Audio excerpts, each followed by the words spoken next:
Magandang araw po sa inyong lahat and welcome back sa channel natin at maganda na naman ang topic natin ngayon. So alam natin na papalapit na ang Pasko at para sa maraming manggagawa, isa ito sa pinaka-inaabangang oras ng taon dahil sa natatanggap na 13th month pay. So sa video na ito, pag-uusapan natin kung paano natin magagamit ang 13th month pay para sa pagpapabuti ng ating kalusugan.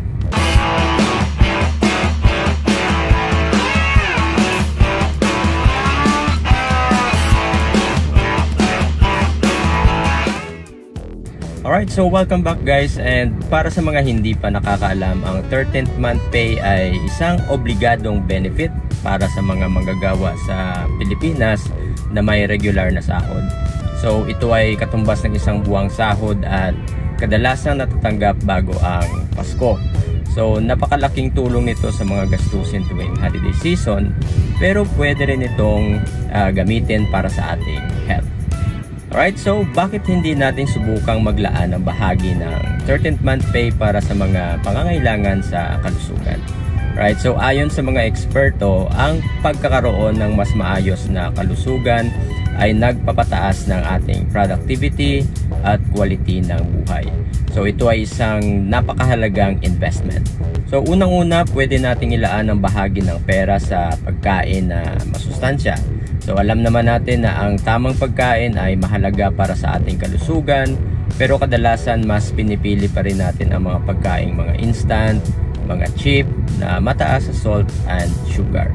So bakit hindi natin ituring ang 13th month pay bilang pagkakataon to start a small step for a change?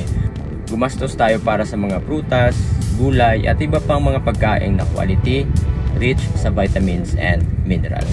Pangalawa, maaari ring gamitin ang 13th month pay sa isang gym membership o basic exercise equipment. Hindi lang ito para sa mga gustong magbawas ng timbang, kundi para sa lahat that want to keep strong and active. So maaaring isang buwan o ilang linggong investment ito, pero malaking tulong sa ating katawan at isip ang regular na exercise. Alright, pangatlo, pwede rin natin gamitin ang bahagi ng 13th month pay para sa mental health. Right, kung masyado ng stress sa trabaho o personal na buhay, magandang ideya ang pagpapakonsulta sa isang therapist o pagkakaroon ng wellness activities tulad ng yoga at meditation classes. Ang kalusugan ng isip ay kasing halaga ng kalusugan ng katawan. Para masiguradong magamit natin ang 13th month pay ng maayos, mahalagang magplano ng budget. Right, so pwedeng hatiin ang pera isang bahagi para sa holiday spending, isa para sa savings, at isa para sa ating kalusugan.